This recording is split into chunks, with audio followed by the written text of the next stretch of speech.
The 80s were definitely a wild time. New kinds of music were created, many wonderful movies were made, and manga as well as anime slowly but surely wandered over into Western culture. And between such well-known works as Naruto or One Piece, this one was a manga series created by Akira Toriyama and distributed by Shonen Jump that was also widely known: Dragon Ball.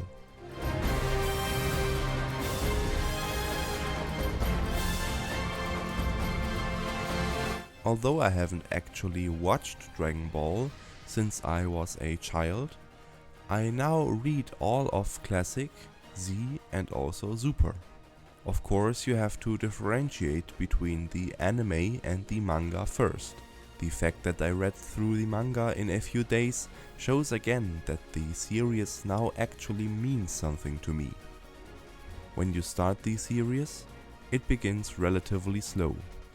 Son Goku is still a young child, and only here and there are actual hints to his true existence or previous life. Of course, Goku is also a person of identification for children here. He is strong, cute and likes to eat a lot. A perfect role model. He's also innocent and, at least for now, a good person. In fact, this good versus evil dynamic surprises many of us in the modern world. In times of moral complexity and grey characters, little Goku fighting evil with his friends feels more like something written in another time. And on top of that, I have a perhaps daring thesis to share.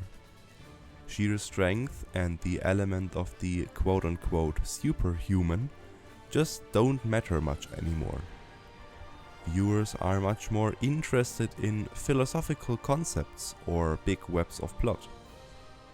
And of course, you can now make the toxic masculinity argument because of the sheer strength of Goku.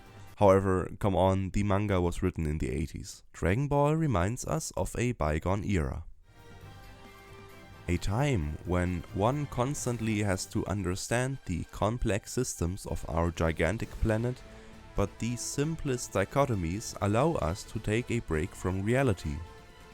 Even the manga's black and white drawings and graphics actually have an effect on us. After all, black and white films also take us back to the 20th century. On top of that, I think that Toriyama knew what he was doing here. People who grew up with the world of Dragon Ball will look back fondly on a time of innocence as well as absolute freedom. This is also cleverly accompanied by a very nice sense of humor that shows no signs of blackness or cynicism. Of course, it only gets brutal in the action scenes. After all, we like to remember these moments of childish carelessness, of childish invincibility. But another aspect that Dragon Ball can give us as children is the most pure kind of friendship.